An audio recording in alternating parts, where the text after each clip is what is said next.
"Can I feel your warmth tonight?" asked the orc woman. His answer surprised her. Some questions change everything, not because of what they ask, but because of who's asking. This is a story about a question asked on the coldest night of winter, between two people who should never have met. One cursed to freeze everyone she touches. One who'd already lost everything to cold before she ever found him. And sometimes the warmest thing you can offer someone isn't your fire. It's your choice to stay when staying means freezing together. The fire crackled like bones breaking. That's what Castor thought every time he looked at the flames. That somewhere in those orange tongues of heat, something was dying to keep him warm. Maybe that's why he always built his fires too small. Guilt has a way of making you ration even the things you desperately need. He'd been traveling for 3 weeks through the Thornwood Forest, a stretch of territory where human villages ended and orc settlements began. Not exactly enemy territory anymore. The treaties had held for 15 years, but not friendly either. More like two neighbors who'd agreed to stop killing each other but hadn't quite figured out how to say good morning yet. The forest at night had a particular kind of silence, the kind that made you aware of your own breathing, the kind that reminded you that you were very small and very alone, and that the darkness didn't particularly care about either of those facts. Castor pulled his cloak tighter. Beneath it, wrapped carefully in oilcloth, was the reason he was out here. A letter from the Merchant Guild in Millhaven to a trading post on the edge of orc territory. Boring work, safe work, the kind of work a man took when he decided that living quietly was better than living at all. He'd just started to consider whether he should add more wood to the fire. Guilt be damned, it was getting cold enough to justify it, when he heard it. Footsteps. Not the careful, quiet footsteps of someone trying to sneak. Not the aggressive, purposeful footsteps of someone looking for trouble. Just footsteps. Heavy ones. Someone walking through a forest at night like it was the most normal thing in the world. Castor's hand moved to the knife at his belt. Not drawing it. Just touching it. A reminder that it was there if needed. The footsteps stopped at the edge of his firelight. "Can I feel your warmth tonight?" The voice was female. Deep, with the particular roughness that came from orc vocal cords, like gravel rolling down a hill, but somehow still musical. The kind of voice that human minstrels tried to imitate when they sang epic ballads and always got wrong. Castor looked up. She stood at the very edge of where firelight met darkness, like she wasn't quite sure if she was allowed to come closer. An orc woman, maybe 28 or 30 by human reckoning, though Castor had learned that guessing orc ages was like trying to count rings on a tree that had been struck by lightning. Everything got complicated. She wasn't what humans pictured when they thought of orcs. No hulking brute, no massive warrior covered in scars and rage. She was tall, about his height actually, which was unusual, with green skin that looked almost gray in the firelight. Her hair was long and dark, tied back in a practical braid. She wore travel clothes that had seen better days, a worn leather pack on her shoulders, and no weapon that Castor could see. What struck him most were her eyes. They had the kind of tiredness that didn't come from lack of sleep, the kind that settled into you over years and made a permanent home in your bones. "It's cold out here," she added when he didn't immediately respond. "Colder than it should be this time of year. And I've been walking for a long time." Castor had exactly 3 seconds to make a decision. 3 seconds to weigh 2 decades of human-orc tensions against the simple fact that it was, indeed, cold as hell out here, and he'd been taught by his mother, rest her soul, that you didn't leave people to freeze. "You can share the fire," he said. She blinked, like she'd expected him to say no, like people always said no. "I can? Fire doesn't belong to anyone," Castor said, which was a thing his father used to say. "It's just warmth, and warmth doesn't care who's green and who's not." For a moment she just stood there, still at the edge of darkness. Then she stepped forward into the light, and Castor got his first proper look at her. She moved like someone who'd learned to take up as little space as possible. Shoulders slightly hunched, steps careful, the way you walked when you'd spent years being told you didn't belong places. It made something uncomfortable twist in Castor's chest, because he recognized it. He'd walked that way for the first year after Marin died. She sat down across the fire from him, setting her pack beside her with the kind of care people use for things that contain everything they own. "Thank you," she said quietly. "Most humans would have told me to keep walking." "Most humans are idiots," Castor replied. Then, because that sounded harsher than he meant it, he added, "I'm Castor. Kessa." She held her hands toward the fire, and Castor noticed they were shaking. Not from fear, from cold. The kind of shaking that came from being cold for so long that your body had forgotten what warmth felt like. They sat in silence for a while. The fire crackled, the forest whispered, and slowly, painfully slowly, the shaking in Kessa's hands began to ease. How long have you been out here? Castor asked eventually because the silence was starting to feel heavier than conversation. Traveling? 4 years. In this forest specifically? 3 days. 4 years. Castor tried to imagine spending 4 years on the road and couldn't. He'd been traveling for 3 weeks and was already exhausted. That's a long time to be moving. Yes. She didn't elaborate, just stared into the flames like they contained answers to questions she hadn't asked yet. Castor pulled out his travel rations. Dried meat, hard bread, a small block of cheese that had seen better days. He split it in half without asking and pushed her share across the ground between them. Kessa looked at the food, then at him, then back at the food. You don't have to. When did you last eat? Castor interrupted. She was quiet for a moment. Yesterday morning. Then you have to. He took a bite of his own portion to make it clear this wasn't charity, just shared supplies between travelers. She picked up the bread slowly, like it might disappear if she moved too fast. The first bite she took was small, controlled. The second bite was less controlled. By the third, she was eating the way people eat when they've been rationing hunger for too long. Thank you, she said again when she'd finished. You're kinder than I expected. What did you expect? Honestly? She met his eyes across the fire. I expected you to tell me to leave. Maybe throw something at me. That's what usually happens when I ask humans for anything. There was no bitterness in her voice, just statement of fact, the way you'd comment on weather. Castor felt that uncomfortable twist in his chest again. That's happened to you? People throwing things? Rocks mostly. Words always. It's fine. I understand. Orcs and humans have history. She said the word history, the way you'd say open wound, acknowledging pain without dwelling on it. The wind picked up, making the fire dance and sending a wave of cold that cut through even Castor's cloak. Kessa pulled her own cloak tighter, but it was thin, travel-worn. The kind of thing that had been patched so many times the patches had patches. Castor made his second decision of the night. I have a tent, he said. It's small, but it's warmer than sleeping in the open. You can use it tonight if you want. This time, the shock on Kessa's face was impossible to miss. You're offering me your tent? I'm offering to share it. Unless you'd rather freeze, which I don't recommend. I tried that once. Terrible for your health. But She gestured vaguely at herself, at her green skin, at the fact that she was an orc and he was human and there were 1,000 years of blood between their peoples. Cold, Castor finished. You're cold, and I have a tent and a blanket big enough for 2 if we don't mind being close. Everything else is just complications, and I'm too tired for complications tonight. Kessa stared at him for a long moment. In the firelight, her eyes looked almost amber, almost human, almost not. Why are you doing this? She asked quietly. You don't know me. I could be dangerous. Could be. But you asked permission to share a fire instead of just taking it. That tells me more than I need to know. Castor stood up, brushing dirt from his trousers. Tent's over there. I need to bank the fire first, but I'll be in shortly. You can take the side away from the entrance if you want. He expected more questions, more hesitation, but Kessa just nodded slowly and picked up her pack. Thank you, Castor, she said. And there was something in the way she said his name, careful, like it was fragile, that made him wonder how long it had been since she'd had reason to thank anyone for anything. The tent was indeed small, army surplus, designed for one soldier who didn't mind sleeping with his knees bent. For 2 people, it meant sleeping close enough to hear each other breathe. Castor finished banking the fire and ducked inside. Kessa had already claimed the far side, her pack serving as a pillow, her thin cloak pulled around her shoulders. Here, Castor said, unfolding the red blanket he'd been carrying. It was old, faded from what had once been a deep crimson to something closer to rust. Patches covered holes. The edges were frayed, but it was thick, and more importantly, it was warm. We'll share this. It's cold enough tonight that we'll both need it.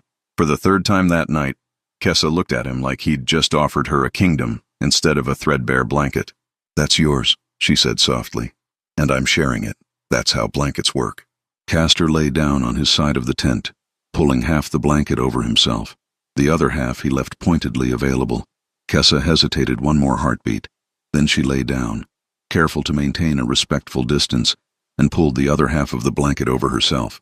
The blanket smelled like wood smoke and old wool, and faintly, very faintly, like lavender. Like someone had once stored it with dried flowers and the scent had never quite left. Your wife? Kessa asked quietly. Castor went still. How did you— Lavender. And the way you looked at the blanket before you offered it, like you were saying goodbye to something. She was quiet for a moment. I'm sorry, I shouldn't have asked. No, it's— Castor exhaled slowly. Yes, my wife, Marin. She died 3 years ago. Winter fever. This was hers. She made it herself. Spent 2 months weaving it because she wanted it to be perfect. He paused. You're the first person I've shared it with since. The tent was silent except for the distant sound of wind through trees and the tiny noises of 2 people breathing in close proximity. I'm honored, Kessa whispered, to be trusted with something that precious. It's just a blanket, Castor said. But they both knew he was lying.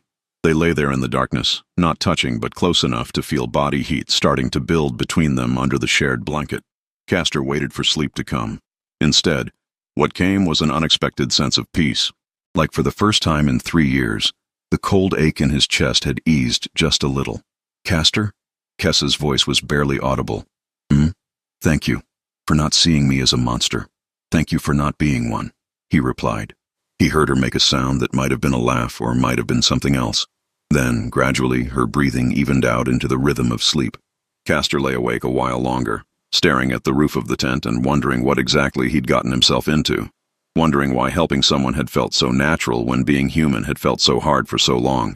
Eventually, exhaustion pulled him under, and he dreamed of fires that never went out, and blankets that smelled like lavender and kindness that didn't cost anything except the willingness to give it. He didn't dream about the cold that was coming. Morning arrived the way it always did in the Thornwood, gradually and reluctantly, like it wasn't quite sure it wanted to commit to being day yet. Gray light filtered through the tent fabric, turning everything inside into shades of shadow. Castor woke up warm, warmer than he'd been in months. His first thought was that maybe he'd built the fire better than usual. His second thought came when he realized why he was warm. Sometime during the night, he and Kessa had moved closer together, not pressed against each other, but close enough that body heat had pooled between them, close enough that he could feel her presence like a physical weight in the small space. He lay very still, not wanting to wake her, not wanting to acknowledge the strange comfort of not being alone. Then he became aware of something else. A sound. Quiet. Regular. She was crying, not sobbing. Not the dramatic crying of grief or pain. Just silent tears that came the way rain comes after drought. Inevitable. Unstoppable. Almost gentle. Kessa? Castor's voice was rough with sleep. Are you okay? She went very still. Held her breath. Then, I'm fine. I'm sorry. Go back to sleep. It's morning, and you're crying. I don't think either of those things qualify as fine. For a long moment she said nothing. Then, very quietly, I forgot. That's all. I forgot what it felt like to be warm next to another person, to not be alone. And now I remember, and it's— She didn't finish the sentence. Castor turned over to face her. In the gray morning light, he could see tears on her green cheeks, tracking down like silver trails. Why have you been alone? He asked gently. And that's when Kessa's expression changed. The softness left it. What replaced it was something heavier, sadder, the look of someone about to confess something they've been carrying for far too long. Because I had to be, she said. She sat up, pulling away from the warmth of the shared blanket, wrapping her arms around herself. Castor, I need to tell you something. Something I should have told you last night before you let me into your tent. There was something in her voice that made Castor's stomach drop. What is it? Kessa took a shaky breath. 4 years ago, I lived in an orc settlement called Cragmore. It was small, traditional. We had a shaman, a chieftain, and about 200 people living in relative peace. She paused. I was engaged to be married, to a warrior named Torgun. We'd known each other since we were children. She fell silent. Castor waited. There was a woman in our settlement, Kelmara, old, even by orc standards. She'd been the shaman before our current one, but she'd been pushed aside, made irrelevant. She didn't take it well. Kessa's hands were trembling now. She blamed me. Said I'd convinced the chieftain to replace her, which wasn't true. I'd never said a word about her, but she believed it anyway. What did she do? Castor asked, though he was increasingly certain he didn't want to know the answer. She cursed me. Kessa's voice was barely a whisper now. During the winter solstice celebration, in front of the entire settlement, she cursed me with words that rhymed and magic that stuck. She said— Kessa closed her eyes. She said, "May you feel the cold of loneliness eternal. May warmth flee from you. Cold internal." Any who share your bed shall share your frost, until love's price is paid, and heeded the cost. The tent suddenly felt much colder. I didn't understand what she meant, not at first. But that night, when Torgun and I slept beside each other like we had 100 times before, her voice cracked. He woke up freezing, shaking so hard his teeth chattered. No matter how many blankets we piled on, no matter how close to the fire he got, he couldn't get warm. Not really warm. Not the way you're supposed to feel warm from the inside. Castor felt his own blood turning cold. The curse made it so that anyone who sleeps near me shares the cold inside me. The loneliness. The isolation. It's not physical cold. It's deeper. It's the kind of cold that makes you feel empty even when you're not. That makes warmth feel like a memory instead of a reality. How long does it last? Castor managed to ask. Kessa finally looked at him. Her amber eyes were drowning in guilt. I don't know. Torgun still had it when I left, 4 years ago. I don't know if he still has it now. She took a shuddering breath. I left Cragmore the morning after it happened. I couldn't stay. Couldn't watch Torgun suffer. Couldn't risk hurting anyone else. So I've been traveling ever since. 4 years of sleeping alone. 4 years of keeping distance from everyone. 4 years of being cold. She was crying openly now. And last night I was so tired, Castor. So tired and so cold, and you were so kind, and I thought maybe just one night. Just one night where I could pretend I wasn't cursed. Where I could feel what it's like to not be alone. She covered her face with her hands. But I cursed you. I cursed you because I was selfish. Because I wanted one night of warmth more than I wanted to protect a stranger who showed me kindness. The information settled over Castor like the blanket they'd shared. Heavy. Inescapable. He became aware of something he'd been ignoring since he woke up. A feeling. Not cold exactly. More like absence. Like there was a space inside him where warmth should be, and it was just empty. He thought about getting up and walking away. Thought about being angry. Thought about all the reasonable reactions to being cursed by someone you'd tried to help. Instead, he asked, "Is there a cure?" Kessa lowered her hands, blinked at him through tears. What? The curse, is there a cure? Or is it permanent? I don't know. Kelmara said something about love's price and heeded the cost, but I never understood what she meant. I tried to find her, to make her lift it, but she disappeared after cursing me.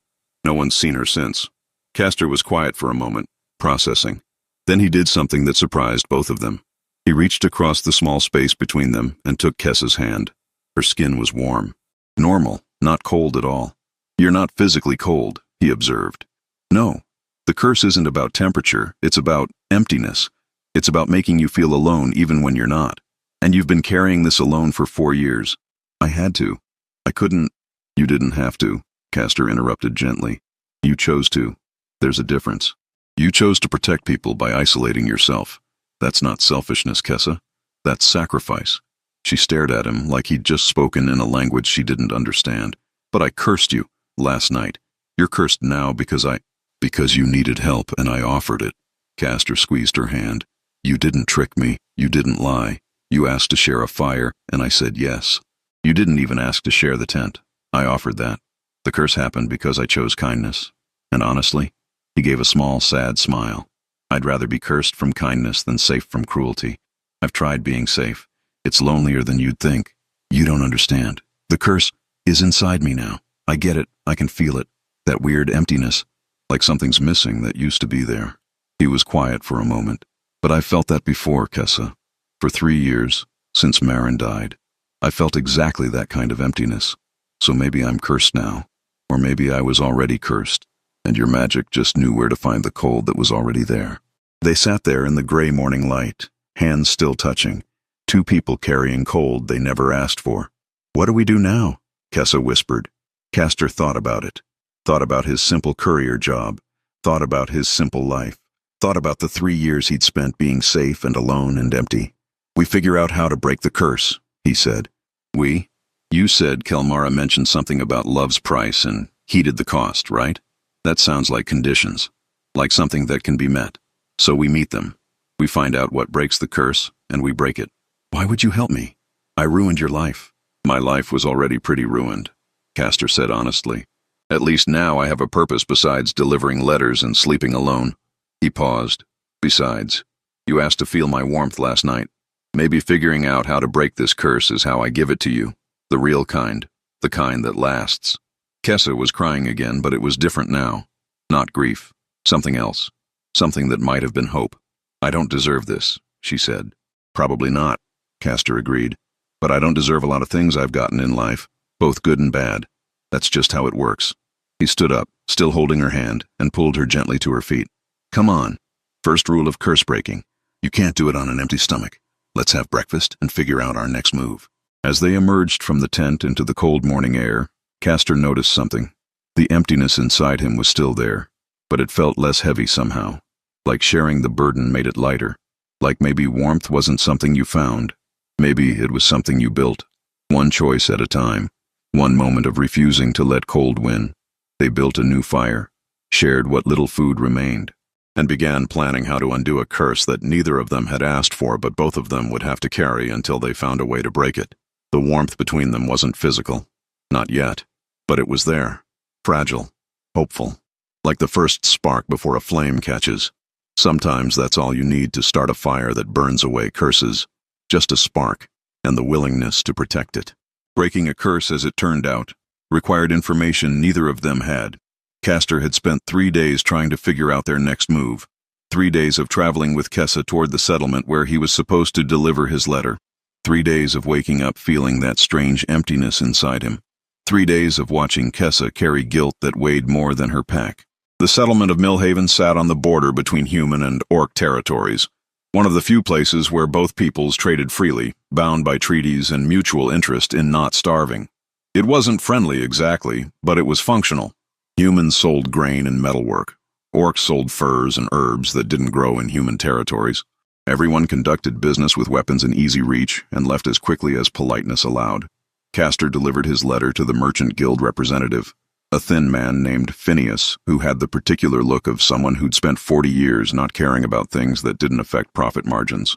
3 days late, Phineas observed, checking the seal on the letter. Got delayed. Castor replied shortly. Weather? Something like that. Phineas counted out payment. 30 silver coins that clinked into Castor's hand with the specific sound of money that wasn't enough for the trouble it represented. You heading back to the capital? Eventually. Need to handle something first. Handle something? Phineas raised an eyebrow. Then his gaze shifted past Castor's shoulder to where Kessa waited at the edge of the market square. Hood pulled up, trying to look inconspicuous. Ah, handle someone, you mean? That your orc girl? She's not anyone's girl, Castor said flatly. And that's not your business. Touchy. Phineas tucked the letter into his coat.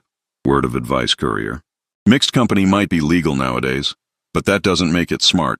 Humans don't like seeing their kind getting cozy with greenskins. And orcs sure as hell don't like seeing their women with humans. You keep walking around with her. You're going to find trouble. I'll risk it. Your funeral. Phineas turned to leave, then paused. Though if you're looking for information about curse work, there's a tavern at the east end of town. The Split Barrel. Owner's name is Rowena. She knows things she probably shouldn't. Might be able to help. Might also rob you blind. Hard to say with that one. Castor blinked. How did you know I was looking for... You're traveling with an orc woman who looks like she's carrying the weight of the world. You're asking vague questions about handling something, and you have the particular smell of someone who hasn't slept well in days. Doesn't take a genius to figure out someone's got magical problems. Phineas shrugged. Like I said, Split Barrel, East End. Good luck. He walked away before Castor could respond. The Split Barrel was exactly what it sounded like. A tavern built around an actual split barrel that now served as the bar. It was early enough that only a handful of patrons were present. 2 human farmers arguing about crop prices, an orc merchant checking her inventory ledger, and a woman behind the bar who Castor assumed was Rowena. She was in her 50s with gray-streaked brown hair and the kind of face that made you uncertain whether she was going to help you or stab you. Possibly both. 2 ales, Castor said, approaching the bar. Don't serve orcs, Rowena replied without looking up from the glass she was cleaning. Then 1 ale and 1 water. Don't serve orc sympathizers either. Castor sighed. Look, we're not here to cause trouble. We just need information. Information costs extra. Especially information about curse work, which I'm guessing is why you're here, given that your friend over there is radiating the particular energy of someone who pissed off a witch. Kessa, who'd been standing quietly near the door, stiffened. Rowena finally looked up. Her eyes were sharp. Too sharp. The kind of sharp that came from seeing things other people missed. Come here, Greenskin. Let me look at you properly. Kessa glanced at Castor, who nodded. She approached the bar slowly. Rowena studied her for a long moment. Then she made a small noise of understanding. Kelmara's work. I'd recognize her rhyming curses anywhere. That old bat always had a flair for the dramatic. She set down the glass. Loneliness curse, isn't it? The one where anyone who gets close to you shares the cold inside you. How did you? I see auras. Magical signatures. Yours is all frost and isolation. Pretty obvious once you know what you're looking at. Rowena turned to Castor. And you've got the same signature now, just weaker. Let me guess. Shared a bed. Shared warmth. Shared curse. Can you break it? Castor asked. Me? No, I'm good, but I'm not undoing Kelmara's spite good. That woman was a master of curse weaving before she went insane. Rowena paused. But I might know how you can break it yourselves. How? Kelmara's curses always have conditions. Riddles baked into the magic. You solve the riddle, you break the curse. Problem is, she's cryptic as hell. Rowena pulled out a small leather journal from under the bar and flipped through pages covered in cramped handwriting. Let's see. Kelmara, here we go. May warmth flee from you, cold internal. Any who share your bed shall share your frost, until love's price is paid, and heeded the cost. That's what she said, Kessa whispered. Right. So let's break it down. Until love's price is paid. That's your condition. You need to pay the price of love. But what's the price? Rowena tapped her finger on the bar. Kelmara was old-school orc. Traditional values. To her, love wasn't just a feeling. It was sacrifice, choice, commitment even when it's hard. So we need to... What? Prove we love each other? Castor asked. You need to choose each other. Fully. Despite the curse. Despite the cost. Despite the fact that staying together means staying cold. Rowena met their eyes. The curse feeds on loneliness and isolation. It breaks when two people choose connection despite it. When they decide that being cold together is better than being warm alone. The tavern was quiet. That's it? Kessa's voice was small. We just stay together? Not just stay together. Commit to staying together. Marriage by orc or human custom doesn't matter which. The kind of commitment that means you're choosing this person for life, curse and all. That's the heat that breaks the frost. Not physical warmth, emotional warmth. The warmth of being chosen. Castor felt something shift in his chest. The emptiness was still there, but underneath it, something else was stirring. Something that felt almost like hope. But there's a catch, Rowena continued. The curse won't break immediately. It'll take time. You'll still feel cold. You'll still struggle. The magic doesn't care about your feelings. It cares about your choices. You have to keep choosing each other, every day, even when it's hard. Especially when it's hard. She closed her journal and slid it back under the bar. So that's your answer. You want to break the curse? Stop running from it. Stop letting it isolate you. Choose each other, commit to each other, and prove that love is stronger than spite. Rowena paused. Or don't. Walk away. Live separate lives. The curse might fade eventually if you never sleep near another person again. Might take a decade or two, but it'll probably fade. That's not an option, Castor said quietly. Why not? Rowena asked. Because I already made my choice. 3 days ago, when I offered to share my fire. He turned to Kessa. I don't regret it. I won't regret it. If the price of helping you is carrying this curse until we figure out how to break it, then that's the price. I'll pay it. Kessa was staring at him with eyes that were rapidly filling with tears. You barely know me, she whispered. I know enough. I know you asked permission to share warmth instead of taking it. I know you left your home to protect people you loved. I know you've been carrying guilt that isn't entirely yours for 4 years. That's enough. Castor took a breath. And I know that for the first time in 3 years, I don't feel completely alone. Even with this emptiness inside me, I feel less alone with you than I did before I met you. That has to count for something. The tears spilled over. Touching, Rowena said dryly. But words are cheap. You want to break the curse? Prove it. Make the commitment real. Not for the curse. For each other. Castor turned fully to face Kessa. Kessa, I can't offer you much. I'm a courier who lives in a rented room and owns exactly 3 shirts and a blanket my dead wife made. I'm not rich, I'm not important. I'm not even particularly brave most days. He paused. But I can offer you this. I will never ask you to be alone again. Whatever happens, wherever we go, whatever this curse does to us, you won't face it alone. I'll be cold with you. I'll struggle with you. I'll figure out how to break this curse with you. He held out his hand. Will you let me? Kessa looked at his outstretched hand, at his face. At the man who'd shared his fire and his tent and his blanket and now wanted to share his life. "I'm cursed," she said. "So am I. We match. I don't have anything to give you. You don't have to give me anything. Just let me give you something. Let me give you the one thing you've been missing. Let me give you warmth. Real warmth. The kind that doesn't go away." She took his hand. Her grip was strong, calloused from years of travel, warm in a way that had nothing to do with temperature and everything to do with choice. "Yes," she said simply. Rowena made a satisfied noise. "Well, that's a start. Now you just have to make it official. Human ceremony or orc. Doesn't matter to the curse. Just matters that you mean it." "Both," Castor said. "If we're doing this, we're doing it right. Human and orc. Both traditions. Both peoples witness that we choose each other. That'll take time to arrange," Rowena warned. "Then we'll take the time." Castor squeezed Kessa's hand. "We've already got a curse counting down. What's a little more time?" For the first time since Castor had met her, Kessa smiled. Really smiled. Not a sad smile or a grateful smile or a guilty smile. A real smile that reached her eyes and made her look younger. Happier. "Okay," she said. "Both traditions. Both peoples. Together." The word hung in the air between them. Together. Not a promise to break a curse. A promise to face it. Side by side. Cold or not. Rowena pulled out 2 glasses and poured water into each. Traditional toast on the house. To choosing each other when it would be easier to choose alone. They drank. The water was cold. The emptiness inside them was still there. But something had changed. Some fundamental shift in how that emptiness felt. It was still cold, but it was shared cold now. And somehow, that made it a little warmer.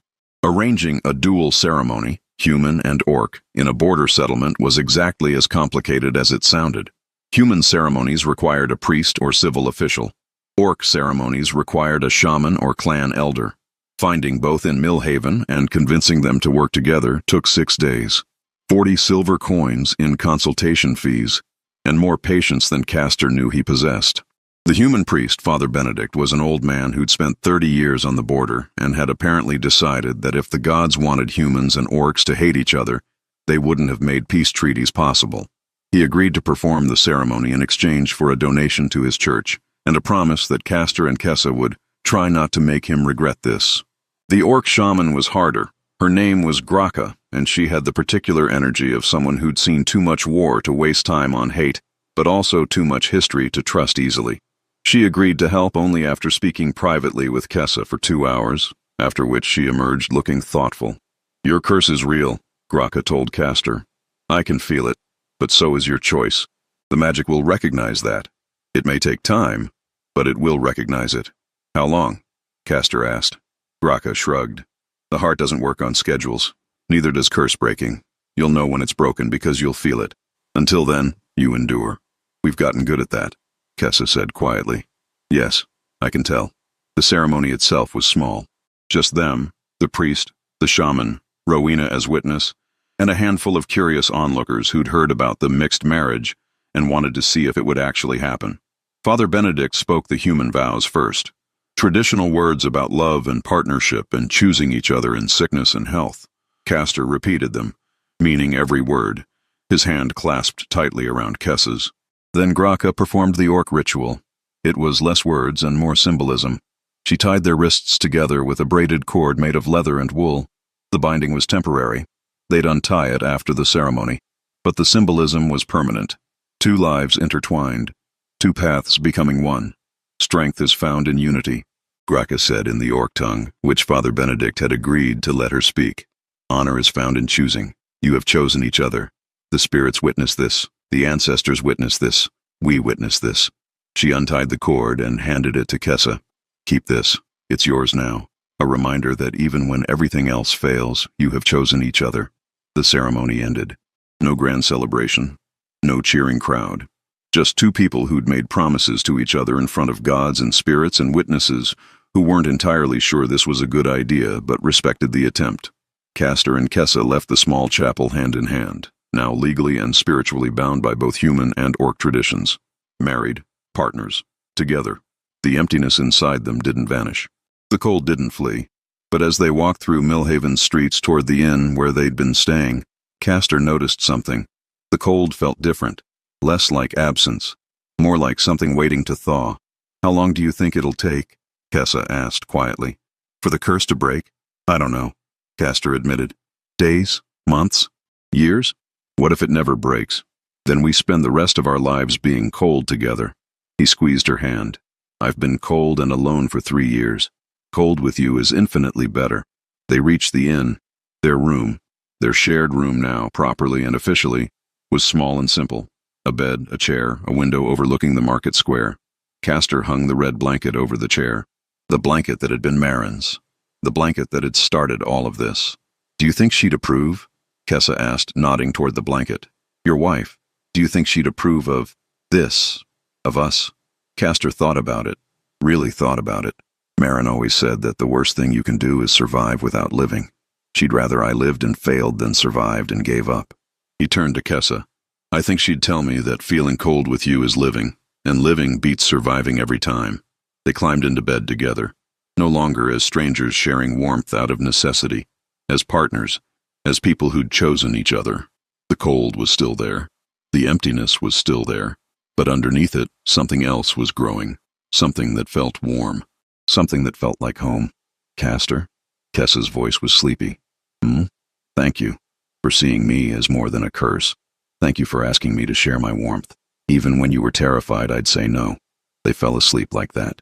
2 people carrying cold but building warmth, one choice at a time, one night at a time. And slowly, so slowly they almost didn't notice, the emptiness began to ease. Not gone. Not yet. But easing. Like ice beginning to melt. The curse didn't break overnight. It didn't break in a week. It didn't break in a month. It broke gradually. So gradually that Castor and Kessa almost didn't notice it happening. The first sign came 3 weeks after the ceremony. Castor woke up one morning and realized the emptiness inside him felt different. Not gone. Not even significantly smaller. Just different. Less sharp. Less like a wound and more like a scar. Do you feel that? He asked Kessa, who was still half asleep beside him. Feel what? The cold. It feels less cold. Kessa was quiet for a moment, checking her own internal temperature. Maybe. Or maybe we're just getting used to it. Maybe. But it wasn't just getting used to it. The second sign came a month later, when Kessa laughed at something stupid Castor said, a terrible joke about a merchant and a mule, and realized halfway through laughing that she felt genuinely happy. Not pretending to be happy. Not trying to be happy for Castor's sake. Actually, genuinely happy. I forgot what this felt like, she said, wiping tears from her eyes. The good kind of tears this time. What felt like? Joy. Real joy. Not just absence of sadness. Actual joy. They were living in a small cottage now, on the outskirts of a mixed settlement where humans and orcs had decided that proximity was better than separation. Castor had taken work as a translator, his human language skills and Kessa's orc tongue making them valuable to merchants who wanted to trade across species lines. It wasn't glamorous work, but it was stable, and they did it together. The third sign came 2 months after that, when Castor woke up in the middle of the night from a dream about Marin. Not a sad dream, a good dream. A memory of her laugh, her terrible cooking, her habit of singing off-key while she worked. He'd expected to feel guilty, expected to feel like he was betraying her memory by being happy with Kessa. Instead, he felt grateful. Grateful he'd loved her. Grateful he'd been loved. Grateful he'd learned what love looked like so he could recognize it again when it found him. You okay? Kessa mumbled, half awake. Yeah, I'm okay. And he meant it. The fourth sign came 6 months after the ceremony, on the coldest night of winter. They were sitting by their fireplace, a real fireplace in their real home, wrapped in the red blanket together. And Castor realized something. I'm warm, he said. What? I'm warm. Actually warm. Inside warm. The cold isn't gone completely, but it's smaller, manageable, like embers instead of ice. Kessa checked her own internal temperature. Then her eyes went wide. I feel it too. It's actually working. The curse is actually breaking. They sat there in stunned silence, holding each other, feeling warmth that had nothing to do with the fireplace and everything to do with choice, with commitment, with the slow, steady decision to love each other even when it was hard. How do we know when it's completely gone? Kessa asked. I don't think we'll know, Castor said. I think it'll just fade, until one day we realize we can't remember the last time we felt that emptiness. He was right. The curse didn't break with a flash of magic or a moment of revelation. It broke the way ice breaks in spring, gradually, naturally, inevitably. one warm moment at a time. 3 months later, Kessa woke up and realized she couldn't remember what the cold inside her had felt like. Not because it was still there and familiar, but because it was gone and unfamiliar, like trying to remember pain after it's healed. You know it was there once, but you can't quite recall the sensation. "Castor," she said, shaking him awake. "Castor, it's gone." "What's gone?" "The curse, the cold, the emptiness. It's gone. I can't feel it anymore." Castor sat up, checking himself. She was right. The emptiness that had lived inside him for 3 years, first from grief, then from curse, was gone. Not replaced with anything dramatic, just gone, leaving behind normal feelings, normal warmth, normal humanness. "It worked," he said, almost disbelieving. "We actually broke it." "We actually broke it," Kessa echoed. They should have celebrated, should have shouted with joy or cried with relief or done something dramatic. Instead, they just held each other. Two people who'd chosen each other when choosing was hard. Two people who'd proven that warmth isn't something you find in other people. It's something you build together. One day at a time, one choice at a time. "What do we do now?" Kessa asked eventually. "I don't know. Live, I guess. Really live. Not just survive. Living sounds good." They got dressed and made breakfast together. Nothing special. Just eggs and bread and terrible coffee that Castor somehow always made too strong. Normal things. Boring things. Beautiful things. As they sat at their small kitchen table, eating terrible eggs and drinking worse coffee, Castor looked at the red blanket hanging over the back of a chair, the blanket that had started everything. That had been the first warmth shared between them. "I think Marin would have liked you," he said suddenly. "Yeah? Yeah. She always said the best people are the ones who keep showing up even when it's hard. You've been showing up for 6 months even when it hurt. She would have respected that." Kessa smiled. "I wish I could have met her." "Me too." Castor reached across the table and took her hand. "But I think she'd be happy I found someone else to share that blanket with. Someone who needed it as much as I did." "Can I tell you something?" Kessa asked quietly. "Always. When I asked to feel your warmth that first night, I expected you to say no. Everyone always said no, but you said yes, and it changed everything. You changed everything." She paused. "I don't think I ever thanked you properly. For not treating me like a monster. For seeing me as a person. For choosing me when you could have walked away. You don't have to thank me for that. That's just being human." "No," Kessa said firmly. "It's being kind, and kind is better than human. Kind is better than orc. Kind is what breaks curses." They sat there in comfortable silence, holding hands across a kitchen table, two people who'd been cold and alone and were now warm and together. Outside, spring was starting to arrive. Snow melting, birds returning, the world waking up from winter's sleep. Inside, two people were waking up too. Not from sleep, but from the long freeze of loneliness and grief and curse work. "You know what's funny?" Castor said eventually. "What?" "I came to Millhaven to deliver a letter. A simple courier job. 3 weeks of work, 30 silver pieces. That was supposed to be the whole story. And instead, you got cursed and married an orc. Best wrong turn I ever made." Kessa laughed. That same genuine laugh from months ago, the one that meant real joy. "Come on," Castor said, standing and pulling her to her feet. "Let's go outside. I want to see what warmth looks like when it's not just something you share under blankets. I want to see it in sunlight." They walked out into the spring morning, hand in hand. Human and orc. Courier and traveler. Two people who'd been cursed and had chosen to break that curse not with magic, but with choice. The settlement was waking up around them. Merchants opening shops. Children running through streets. Orcs and humans conducting business. Sometimes friendly, sometimes wary, but always moving forward. Progress, Castor thought, looked a lot like two people choosing to see each other as human, regardless of what color their skin was or what language they spoke first. "Where do we go from here?" Kessa asked, echoing her earlier question. "Wherever we want," Castor replied. "That's the beautiful thing about breaking a curse. You get to choose what comes next." "I choose this," Kessa said simply. "This cottage. This life. This morning. You. Then that's what we'll have." They stood there in the morning sun, feeling genuine warmth for the first time in years. Not the warmth of fire or blanket or physical heat. The warmth of being chosen. The warmth of being seen. The warmth of being loved. Some stories end with grand gestures and dramatic moments. This one ended with two people drinking bad coffee and feeling sunshine and being quietly, simply happy.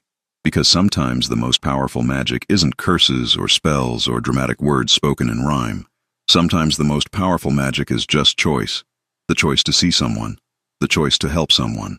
The choice to love someone even when, especially when, it's hard. Castor looked at Kessa, his wife, his partner, his choice.